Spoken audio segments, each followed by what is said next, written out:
Assalamualaikum warahmatullahi wabarakatuh. Bertemu lagi dengan saya Ione06. Jadi hari ini saya akan mereview sebuah pembatas listrik yang kata lainnya itu adalah MCB. MCB yang dimiliki oleh PLN, terus yang dimiliki oleh pelanggan itu sendiri. Jadi saya sudah memegang dua contoh pembatas listrik. Yang satu ini milik PLN dan yang satu ini dijual di toko yang biasa dipasang di pengaman instalasi pelanggan PLN. Ini contoh yang saya pinjam dari kantor. Kebetulan saya sendiri kerja di PLN. Jadi hari ini saya akan menjelaskan apa fungsi dari pembatas ini. Yang pertama, fungsi dari pembatas ini adalah membatasi arus yang masuk ke rumah kita. Jadi di saat kita pasang baru di PLN, terus kita memilih daya. Jadi daya yang ada di PLN itu mulai dari daya 2 ampere 450 watt, terus pembatas 4 ampere, 6 ampere, 10, 16, 20, 25, 35, 50 sampai 63 dan seterusnya. Jadi semakin besar kebutuhan kita yang kita inginkan, maka pembatas arusnya juga harus semakin besar.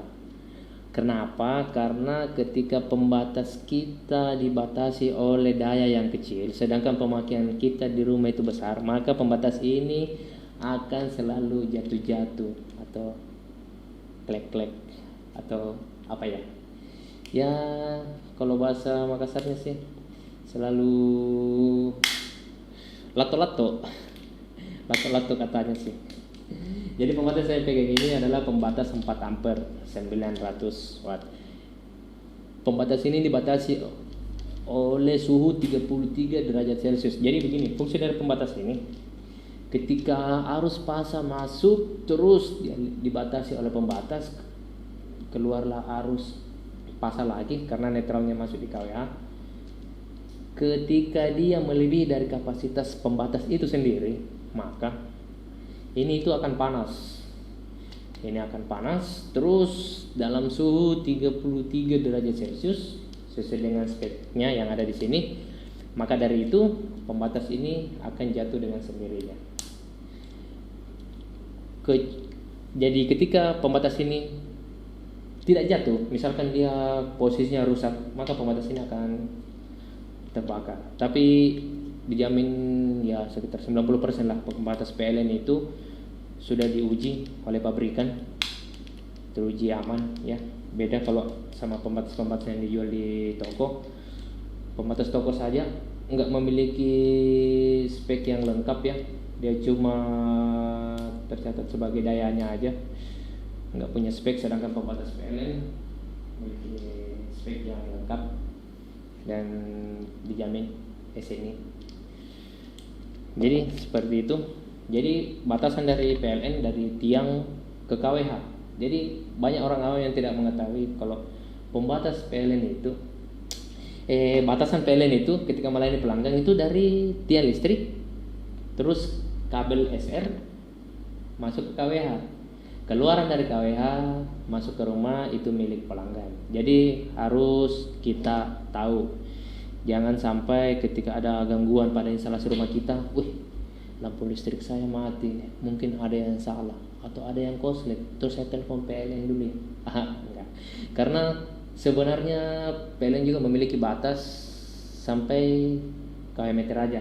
Yang berwenang untuk memperbaiki instalasi kita itu adalah instalator.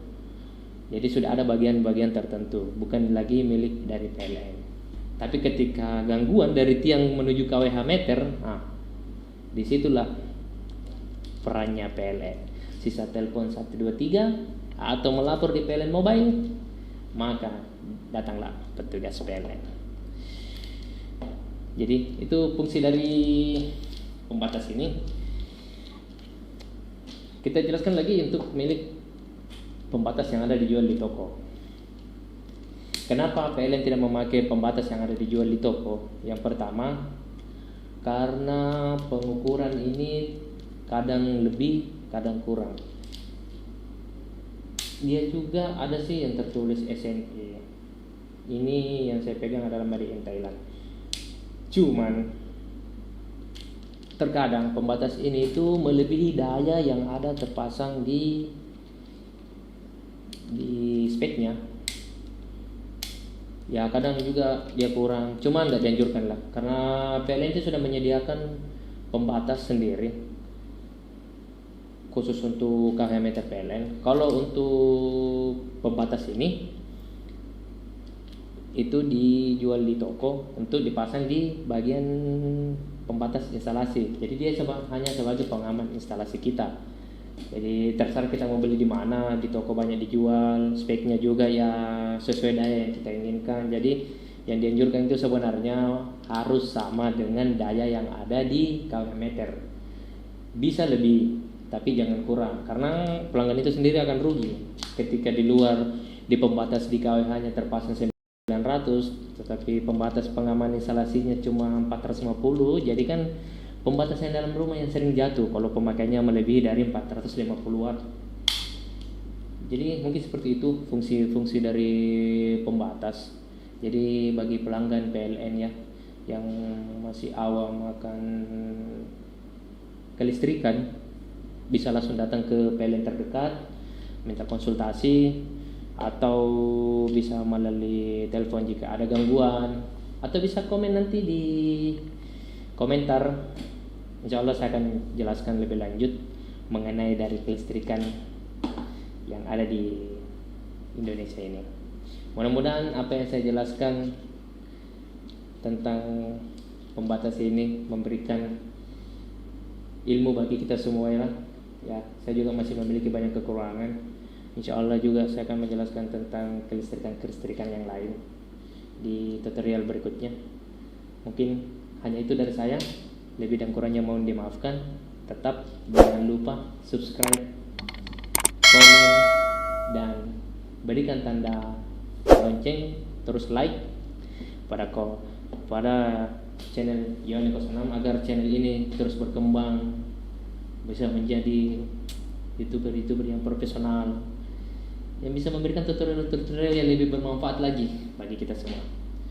Ya, oke, sekian dan terima kasih. Assalamualaikum warahmatullahi wabarakatuh.